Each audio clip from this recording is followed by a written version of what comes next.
Welcome to the Mad Ron podcast. Where did it all go wrong with me? Mad Ron. I'm currently locked up, only get one phone call a week. Decided to use it to recruit for my gang. Why? Well, I need people working for me on the outside while I'm banged up. Obviously, such a blatant approach would be frowned upon by the authorities, so I've disguised it all as a podcast. One of the many advantages of being inside is you get a bit of time to prepare for certain scenarios. Think about situations you might get into. And I've been asking myself a few questions.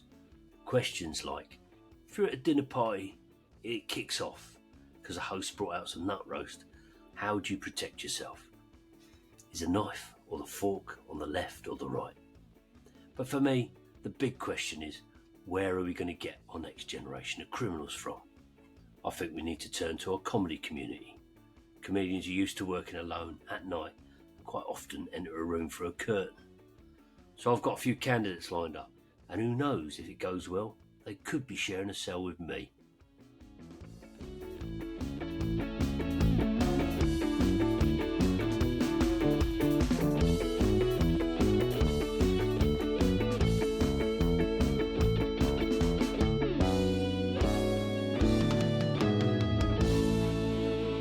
So today's guest is Ignacio Lopez, half Spanish, half Welsh, half Irish, half Moroccan, and 43% German.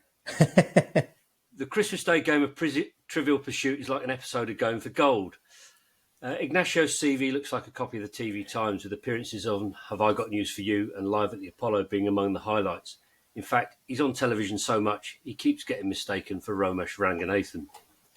First appearing on our screens in Show Me the Funny in 2011, his unique style and high gag rate mean he now performs in comedy clubs all over the country, and having just finished touring his recent show, 9 Ig Fails, is now preparing for the Edinburgh Fringe and a further tour in the autumn. So welcome, Ignacio. How are you doing, Ron? Thanks for blessing me with this one phone call. Well, I can't think of anyone better, really. So you're from Spain. You lived in Spain all your life. Do you not think that paella is just a dustbin lid full of day-glow disappointment? No, it's mostly rice and things that have been washed up on the beach. And I've tried it, and to be fair, I was expecting something different. Because I got lured in by the word pie, and it was all downhill from there, really. Yeah, I think, the paella they serve to British people is very different to the paella that Spanish people eat. So you do get the dregs of what washes up on the coastline, which, most of the British beaches in Spain is cigarette butts, laser pens, and knockoff Gucci handbags and Ray-Bans, that kind of thing. I've heard that they're just trying to pass off used condoms as squid in paella. Is that correct? Well, there's no squid in traditional paella. So Valenciana, which is the traditional one, you'd get mussels, you'd get rabbit as well. That's quite a popular ingredient. You don't get much of that, I think, in the ones that British people buy from Sainsbury's with chorizo in, which is blasphemy for paella. Well, I did buy one from Lidl, and I did get a hair in my teeth, so that might have been more authentic. So. That's great, though, because at the same time, you could also get like a satellite dish and a box of cat food from the middle aisle as well. So that's the good thing about Lidl, is you get that full spread, that full tapas experience. You could eat the paella from the satellite dish for that authentic Spanish experience, couldn't you, really?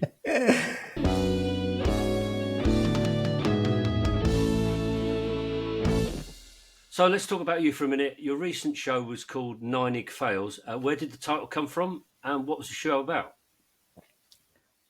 So my favorite band of all time is 9 Inch Nails. And in 2009, I pretty much destroyed my entire life just to get the money together to go see 9 Inch Nails perform in the United States. So I called the show 9 Ig Fails because it was a collection of stories of some of my biggest disasters and some of the biggest mistakes I made in just trying to get out to the US. So shortly before I ended up in here, I accidentally saw your new material show at the Black Horse in Elston, and I have to say, it didn't really appear to be work in progress. It looked pretty much a finished show. Are you cheating? No, man, I think it's going to change a lot. I've only done a few work in progress since then. But because the last show was so regimented and it was one long story. I really wanted to be a bit more loose with this show, so I've picked a few topics close to myself that I want to talk about, which you saw. I delve into, you know, it's kind of a show in two sections. The first half I talk about how I've destroyed my life and my body and my mind, and the second section is kind of me trying to repair that and get myself back on track. But from what you saw, the show currently is about three quarters destroying my body and mind, and about a quarter of my efforts to try and fix it. So maybe that section of the show will expand as I get closer to the Fringe Festival. So the reference to work in progress is you being the work in progress rather than the I show am the being. work in progress. Yeah, that's a very good way of putting it. Mm. And you live in Cardiff, wherever that is. Um, what's the best thing about Cardiff? I think that it's near the coast. I like to stay places close to the sea, just in case, shit really kicks off in the UK. I always feel like I can swim back to Mallorca. That's my get out of jail free card. I'm quite a good swimmer, despite not being that fit. I can swim long distance. And you've got all the ingredients for paella there as well, so that's There's got to be a Welsh variation on paella. I think maybe like, I don't know if you've tried lava bread. That's like seaweed. It looks and tastes like snot, but it's made out of seaweed. That's a Welsh delicacy. And rarebit, not rabbit, which is kind of like cheese on toast as well. So maybe I'll make a paella variation, including call it those foods. barella. So reference, yeah. Yeah, man. Right. So what is Cardiff's best flat roof pub, or we'll have to drink in Bristol? No, I mean, there's loads of good pubs I reckon you could go to. There's best flat roof pub. You might have to go slightly outside of Cardiff, but there's a bunch in the valleys. There's some proper, like, corrugated metal, like almost moonshine houses, rugby clubs and workingmen's clubs around South Wales. I live next to a Royal British Legion club. You get a great offer on some Fosters there. That is the main lager that they sell. They did have San Miguel for a little while, but I think it just fell off the back of a lorry, so it didn't last very long. So metal roof pubs. So fun in a thunderstorm. Yeah, man, absolutely. It's You got know, that remember when I percussive was a element. kid, we as soon as a thunderstorm came along, we weren't allowed to watch television. I guess that No? must be no. We had to turn the television off in case the lightning struck the TV aerial, came down the aerial, and blew up the television. I think it happened to somebody in about 1958 or something. It happened once, and then the whole world adopted that practice. As soon as the Oh thunderstorm man, came out, tellies were off.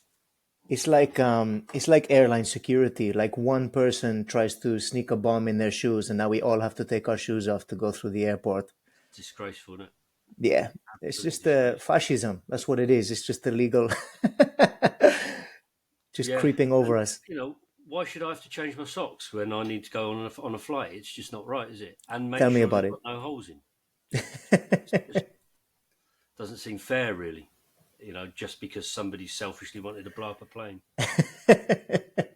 It's made it much harder for me to blow up planes. Like Yes.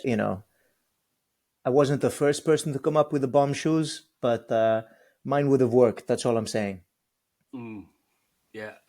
So, what exactly have you done to reinvent the bomb shoe then to make it work?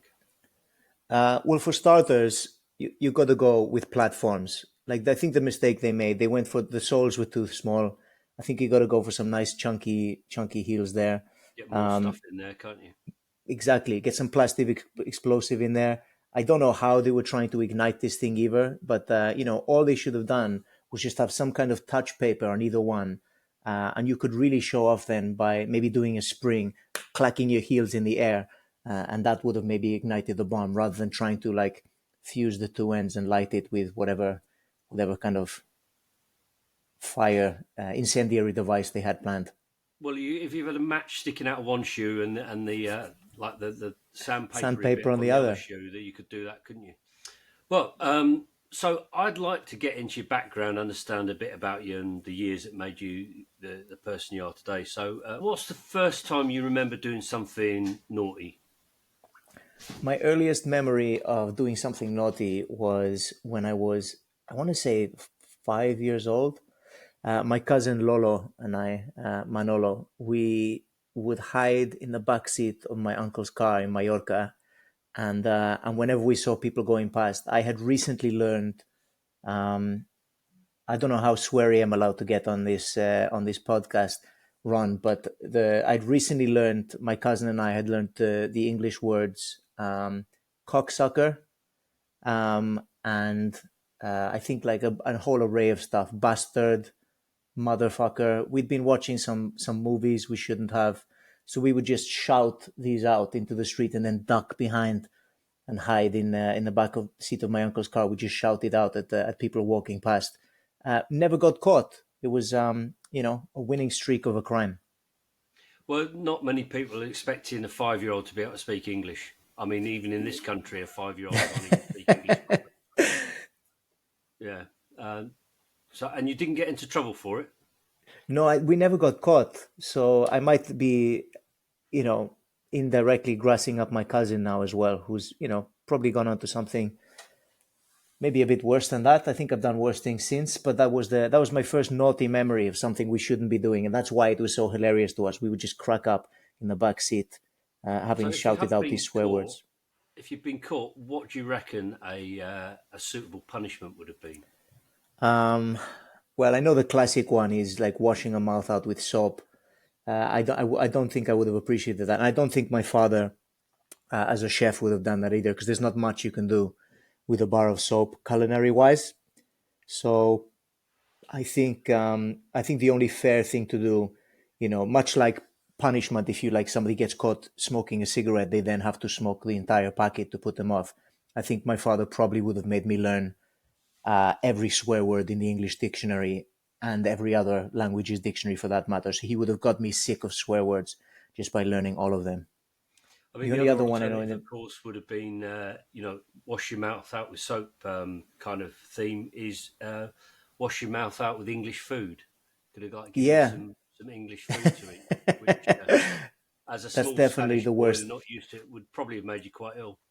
Yeah, I mean, it probably would have clogged me up a little bit. It's a very starchy, like stocky British food, I think. So I probably, would have struggled to shit for a while.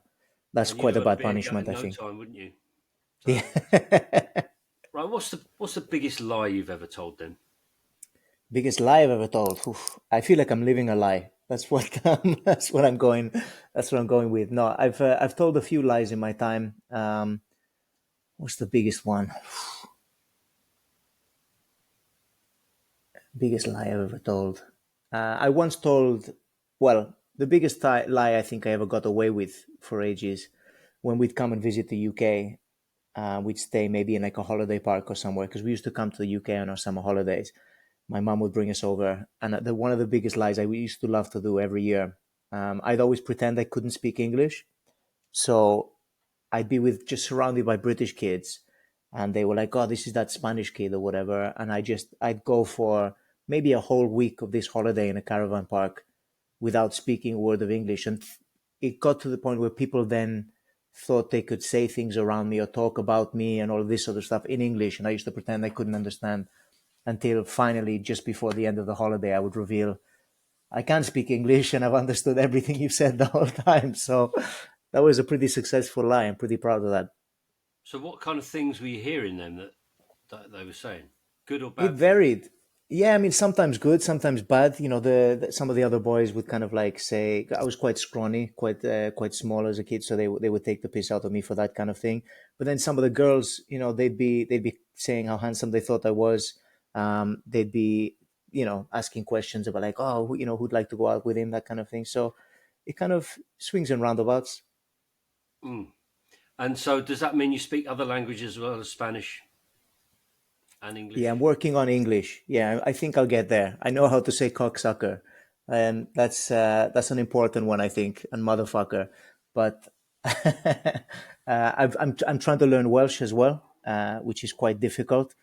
It's once I can pronounce it very well, but my recollection of words and stuff isn't so great. It doesn't seem to be settling in the same way like French and German kind of would, which I find quite a bit easier to learn. So, but I'm But working on some it.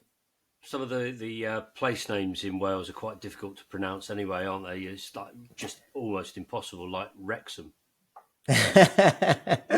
Yeah, well, Wrexham is obviously it's not named. It's not actually a Welsh word. Wrexham is just what it does to people who live there. It wrecks them. So that's a very specific Welsh place name. But yeah, the Welsh place name thing is quite interesting as well, because I think if you, my friend Tidder, who's a stand-up comedian from Wales, Tidder Owen, he says that if you can say a Welsh place name, already you're speaking Welsh. Like, for instance, trying to think of a Welsh place name now. Like if somebody was to say like Pontardawe, where my mother's from, for instance, like Pont is actually Welsh for bridge, and Adawe is over a canal filled with trolleys. So what is the naughtiest thing that you've ever done then? What's the worst thing you've ever done? The naughtiest thing. I, I when I was a teenager, I broke into an abandoned post office with my friends. It was a post office that had long closed in Wales, and we went over to it and broke in because it's just kids, just larks, just smashing stuff, just smashing up old postal machines in a post office. It was 2 stories as well. It was very dangerous. The stairs, I think it had been closed for like decades. It was falling apart. It could have been like one of those warning videos that they used to play, like Yeah, yeah. on TV and Public in the information cinemas and film stuff like that. videos Like like the yeah, like yeah, don't like swimming walking around around with in. a Yeah, fishing rod by pylons and that kind of stuff. Don't break into a post office. Who knew? Weirdly, my brother, with the way it happened, we're kind of like wandering around it. We're kind of like just messing around in the old car park of this post office, and we hear the smash, and I run over, and my brother had smashed one of the windows, and we were like, "How did you do that?" He said, "Oh, I punched it." I was like, "Okay," so I punched it, and I just ripped my hand wide open. He lied. He'd used the rock, and I tried to use my hand, and I just punched through yeah. the glass. Who So knew that that I would was have the happened? first casualty. So did you get caught for that? We did not get caught. No, This is we used to very get that to some. impressive. Very impressive I've had to quite a be good honest. streak. It Yeah. seems you're pretty good at not getting caught for things. So that's really very impressive. Have you ever blamed somebody else for something naughty that you've done? Have you ever been caught and then blamed somebody? Um, yeah, kind of. So when I was in high school, one day I forgot my dinner money. So I uh, I was on a certain amount of school dinners a week, and I didn't have any. I didn't have my dinner money that day, which you kind of paid in a to the for the dinner money. It was kind of like, what do they call it? When you it's subsidized. So it's kind of like subsidized. I didn't have my money that day, so I went and got. I went and just told them I was somebody else, and got their got their vouchers instead. And when the dinner lady came over to me and sort of like grabbed me on the shoulder, and she's like, "You came and took those vouchers." I was like, "No, it wasn't me." And I just picked another ethnic kid in the school, and I just blamed it on him. And she went storming around looking for him, and there was only a handful of us. And she found a different ethnic child, not the one I'd mentioned, started shouting at him. So basically, you know, racism won that day. I think we kind of got away with it because she could not tell which child was the foreign kid who'd stolen the vouchers or taken the vouchers in a different name. So you're saying all the right things and you never get caught, which is great. Yeah, and you're good at breaking in. Sounds too good to be true. So I start to worry that you might be an undercover cop. But right now we're going to take a short break. We're going to take a short break to hear from some of our sponsors. So we'll be right back.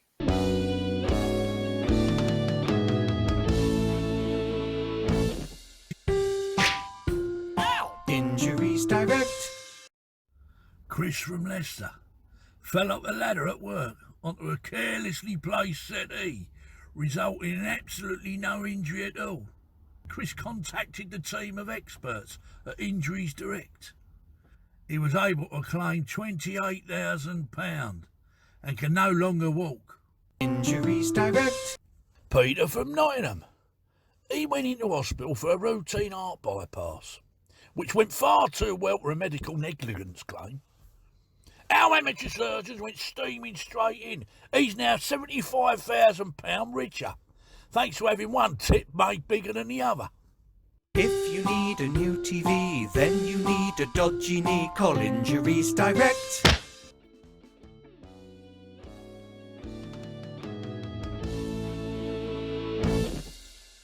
I've always fantasised about nicking Daniel Day-Lewis's shoes. He's always going on about my left foot this and my left foot that, and my left foot's won an Oscar. And if Yeah. it's that good, he should stop covering it with a shoe and a sock. So, which celebrity would you most like to burgle, and what would you take? Oh, that is a great question. Well, I am like I said, I mentioned earlier, like I'm a huge Nine Inch Nails fan. I think Trent Reznor, even though he's kind of shorter than me, I think he's quite a formidable guy. My hero, Trent Reznor, frontman and creator of Nine Inch Nails. But I would love to get some of his merch, even if it's like nicking a guitar or something. But I'd have to wait till he was out. I wouldn't want to risk burgling it when him and his family were in, because I reckon they could kick the shit out of me. So I'd have to wait till he's on tour, and then make maybe do the old post office gambit once again, just punch through a window, climb in, and make my way out of there with a guitar. That would be my dream. So you do play a bit of guitar, don't you? Yeah. How long have you been playing? I picked it up actually when I was 18. So I've owned a guitar since I was 16, but I didn't really I taught myself when I was 18, when I went to university. It was something I'd always kind of wanted to do, be interested in. And I just picked it up, taught myself. Was a singer-songwriter for a while. I was in a band. And then I found comedy, which is great because you don't have to split the money with anyone. So what was the band called? Oh, no. I was in some proper... the main one I was in was a band called The Fallen. We were even though we were quite tame as a band, we were quite metal or sort of goth in our branding and the name of the band. So we were called The Fallen, quite a sort of, New Testament kind of biblical reference. And some of the song titles, did you write your own songs, did you? Yeah, I wrote all the songs. I like one-word song titles, so I'd always write I wrote one called Nuclear. That was one. I wrote one called Grain, Remains. So they were all like one-word titles, but they were just like whiny sort of, goth Can kid. you remember the lyrics to Nuclear? Yeah, there was a Spanish line. What was that? And I'll translate it as well. Soy egoísta y no puedo cambiar. Soy materia común, pero todos son los iguales. So I'm selfish. I can't seem to change. I think I'm common matter, but deep down we're all the same. So that was a lyric sample for you there. One of the few ones I can remember. Bit of a protest song. Felt like it, yeah, against my own selfishness. Right, if you could create a new law, what would it be? I mean, for me, my one would be if you're on a motorway and, it goes down to 50 mile an hour for 6 miles, then after enduring all the traffic cones and nobody working on it, you're then allowed to do 90 mile an hour for the next 6 miles. So Right. you can catch up for the time you lost. So that's my one. So what law would you create? Yours is a great one, and I've been thinking about this a lot because what you just said. So this isn't mine, but I'm just going to tell you what I think about what you just said, which is great. In Wales, there's been a lot of commotion about the 20 mile an hour speed limit. A lot of people complaining about now in residential areas it's 20 miles an hour. Are people still driving now? I Yep. just assumed everyone would walk everywhere if it was 20 miles an hour. Yeah, no, they're all driving at 20, but they're all getting very frustrated with that. I've got no problem whatsoever with residential areas being 20 miles an hour, but I think the motorways in Wales should be 120 miles an hour. Like, that's what I think. I think just balance it out that way. I think that would be quite a good kind of compromise. People will make up the time they lost having to travel 20 miles an hour past the school and stuff by going 120 on the motorway. The law I think I would like to implement is absolutely no music to be played on public transport. Or not just in public transport, just in public. No music, unless it is a designated music area, like a music festival or a bar, somewhere where there's music expected to be played. But anywhere out in public, no more music or listening to stuff on your phones, no more playing loud videos, TikTok, streaming through Instagram and stuff. Drives me absolutely insane. I can't be dealing with that noise. So that is now illegal under Ignacio law. So, what would you leave at the scene of a crime as your calling card? I mean, this might surprise you, but I think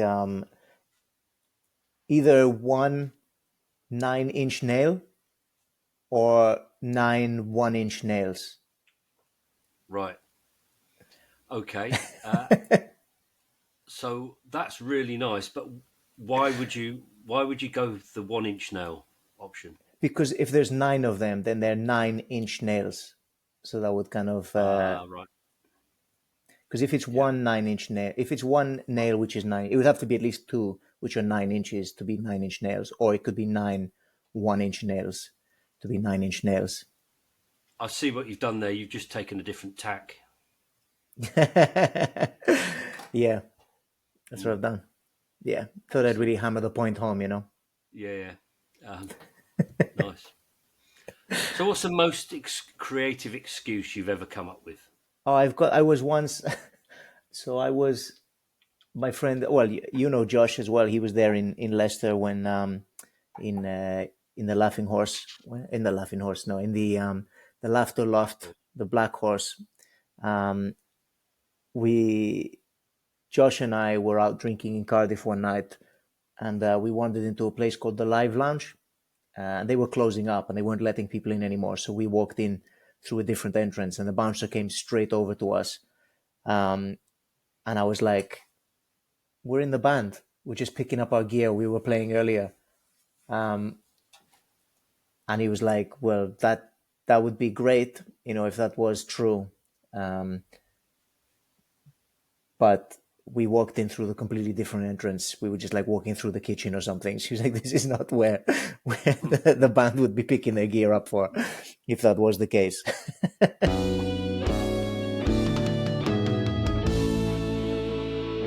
Your next crime, what's it going to be and where's it going to take place? Well, I think I'm going to upgrade to homicide because I've done a lot of petty crimes. I've done some breaking and entering. I've sworn a lot of people. I have played music in public before, which, under my own rules, I should be locked up for. But I think I'm going to move to homicide. I'm going to kill hundreds of people every day at the Edinburgh Fringe Festival at my show. So I am going to kill at my shows. That's what my plan is, to absolutely murder. In a comedic sense? Yeah. I'm not, this would be a massive red flag otherwise, if I wasn't, yeah. It's one way of getting rid of your fan base, I suppose. I've got too many followers. What can I do to get rid of them? No, man, I haven't got that many yet. I'm still recruiting, still trying to get people to sign up to the cult, And so, Edinburgh, where are you and what are you doing up there? So I'm doing the Work in Progress show that you saw. It's called Senior Self-Destruct, and that is going to be in Apex Hotel with hootenannies every day for the Fringe at, I believe, 6 p.m. It's either 6 p.m. or 6:30. Come at 6 and you won't miss it. So I think for me, nannies with hooters is not a very good image, to be honest. Are you aware of hootenannies? Yeah. Do you know not the actual, the party kind of thing a hootenanny is, not the venue itself in Edinburgh. So they've got a club now called Hoots. Do you know about this place? No. It used to be a strip club. So that's why they've gone down the Hoots kind of like side kind of role. So yeah, that's not where I'm performing, by the way, but it's run by the same people, hootenannies. Because they had in Edinburgh, they've got 3 strip clubs, all in the same area, and it's a bit known as the pubic triangle, isn't it? That's it, yeah. Yep, pubic triangle. And what's one bit of advice you'd give me to, because you can avoid trouble like anything, you could stay out, you've never been caught for anything by the sounds of it. So what bit of advice would you give me to help me keep on the straight and narrow once I get out? Um, Give comedy a try, man. I think it's been a great distraction for me. Um, I think you'd make a great stand-up run once you get out of prison. Um, Tell it like it is, have some laughs, and I think that kind of stuff distracts you, and you get the creative side out as well, and you maybe won't fall onto old habits and break any more laws, especially not That's the music in public one. I might try that, because up to now the best suggestion has been pottery. So, what do you think you can bring to my gang, and do you want to be in it? Yeah, of course, man. I really appreciate you giving me a call and considering me. I think I've been in stand up enough now. It's about time I fell off the wagon, fell into my old ways. I think if anything, I could be the confidence man. I could be the con man. I can go in places confidently, try and blag things that we need, try and get us out of shady situations if we get into them. I could be a pretty good asset, I reckon. Okay, well, it's been a very interesting chat, and I'll get back to you if you've made it in. So I need to send you a sign, so keep an eye out for a pigeon with 3 legs, and then get back in touch. Thanks, Ryan. Ignacio Lopez, thank you very much for your time. My pleasure, man. Take it easy. Do you like eating radioactive food? Do you like eating from dustbin lids? Do you like eating things that have been washed up on the beach, bits of shell, chewy bits of rubber? Do you want to wait 45 minutes for your dinner to be cooked? Of course you don't. Just say no to paella. Every year, thousands of tourists needlessly suffer the embarrassment of yellow rice, lured in by the word pie. Just say no. This message was brought to you by the Dayglow Disappointment Advisory Board.